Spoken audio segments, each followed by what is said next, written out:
Hi, I'm Dr. Elisabeth Crim. I'm a licensed psychologist and a certified Relax and Renew yoga trainer. I'm also the founder and director of Moonstone Center. You can learn more about Moonstone Center at our website, www.moonstonecenter.com. I want to welcome you to this edition of The Healer's Life. It's the newsletter and video we put out each month from myself and from Moonstone Center to tell you what we're up to, what we're doing, and also to provide you some encouragement. The title of our newsletter really captures who we're talking to and what our hope is, and that's to attend to you, the healer. And we find healers to be increasingly, it's expanding who we're talking to, but healers are therapists, psychiatrists, psychologists, educators, nurses, medical doctors, acupuncturists, yoga therapists. Many of you, even Reiki masters, have met with someone recently who's doing a lot of Reiki work as well. And it's just exciting how many different ways we find ourselves attending to people as whole people to bring them to a whole health life. And some of you are found in educational settings. We're talking with some folks that way too, as well as traditional healthcare hospitals or clinics, and also some of the more alternative approaches to treatment. We're finding in all different routes that there are healers that are needing attention in their own lives, that need care for themselves. We talk a lot about compassion fatigue, vicarious trauma, secondary trauma, all the different ways that we are impacted from the work we do. But also, just in the daily course of our lives, we tend to be focused on others and less on ourselves as a group. If you want to stereotype us a bit, we tend to do that. So the healer's life is really about reaching out to you and reminding you to take care of yourself. I guess I want to give you a quick update on what we're doing at Moonstone Center. You can definitely visit our site and check out the philosophy page and check out a little bit more of who I am. I'm also busily working on a separate website just for Dr. Elisabeth Crim, for those of you who want to know me more in depth and also follow some of the endeavors I'm doing that both overlap with Moonstone Center, which I founded, but also in other areas that I'm working as well. And that can be another avenue to look for. We'll definitely let you know more fully when that occurs. You can also join the newsletter and receive the email newsletter each month just by going to our website, and on the right side of the website there's a place that allows you to sign up for the newsletter on most of the pages, and I would just encourage you to check that out as well, and go ahead and let yourself sign up for it. We'll send you the next edition after we get you into the system, and after that, if you are pleased, you're in. And if you decide, hey, this isn't for me, or I don't really want this, which we hope won't be your experience, but if that is your experience, that you can just select out, and we won't chase you down.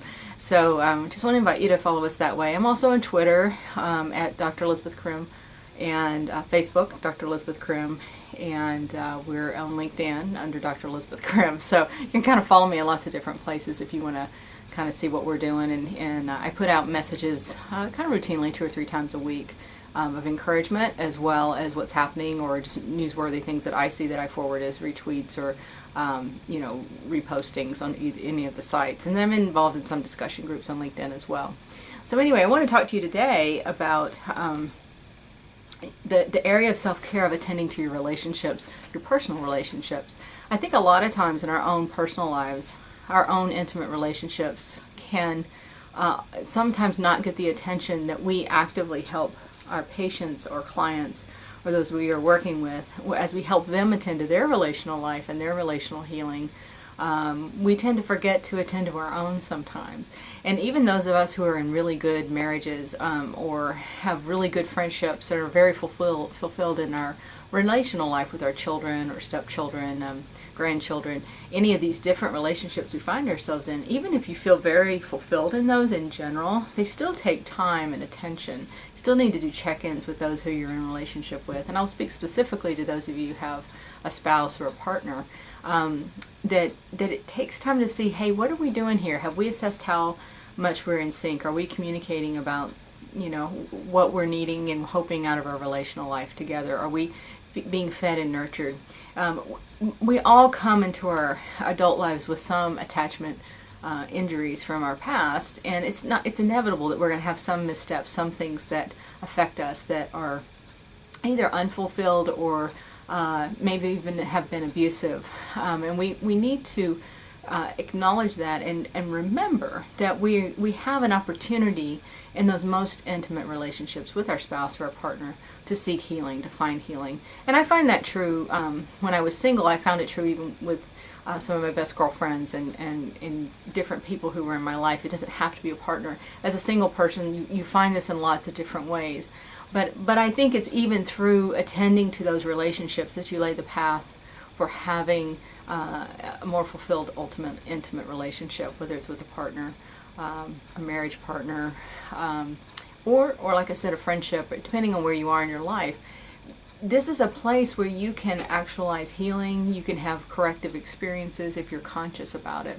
One of the things I talk a lot about when I'm doing my couple therapy with my patients is becoming conscious in your relationship, that you're conscious and you're paying attention to how you can be a source of healing to your partner, how you can discover where maybe you're re-injuring them in ways that they've been injured in the past, often from a parent or someone significant from their childhood. And so we just want to speak to you taking care of yourself, because the more fulfilled you are, the more whole you are, the more cared for you are in your personal life, the more that's going to allow you to be open and have energy that's not diverted to managing that or protecting that. You'll have more energy to carry yourself into these other relationships and be more available for an energy exchange of healing in those settings as well. So I just want to encourage you to take time toward the end of this month, as you're moving from July and we're moving into August, to attend to your relationships and see what else you can give them. I find that the end of summer, we're kind of in this, it's an odd little energy of either you've already had your vacation or you're about to go on vacation. And you can already see that the end of the school year, the beginning of the school year is on the horizon. And whether you have children or children in your lives in some way that has them in school, everything around you changes as fall kicks back up. Kids who've been home for college go back to school. Children who've been home from school during the summer and have all these various different activities, camps, whatever you may have them involved in, begin to go back to a regular routine that's going to be on their schedule for months. And it's a very, I think in businesses and in our practices, you see a shift as people move into the fall. It's a restart time. So I just would encourage you that you allow that to happen in your own personal relational life. Kind of say, hey, where am I? Am I happy with where I am? If I'm single, am I content in my singleness? If I'm not, what do I need to help me be fulfilled? There's nothing wrong with being single. It can be a very free and fulfilling time. I had many years being single, was very fulfilled and enjoyed my life. And yes, there were times when I was lonely and wanting a partner. And now that I have a partner and I love him very much, we have a great relationship, there's still times when we need to assess and attend to each other and make sure we're getting what we need out of our relationship, both individually and as a whole. And I'm just encouraging you to do that. Take care of yourselves that way. And if that means you go in for some couple therapy, or if you get away for a vacation, or make sure you take an extra long weekend together, or take a walk at the beach, or walk through your neighborhood, do something that is attuned and focused on each other, that's a really powerful thing to give yourselves, that ultimately affects what you're able to give to those that you're providing healing to. So as I wrap up, I want to say thank you again for following us. I want to say welcome again to those who are new to this newsletter. We were able to see a lot of folks that we spoke to various groups this last time, and it was very exciting, fulfilling. And just want to say thank you for joining us, and we welcome your feedback and look forward to seeing you in the community.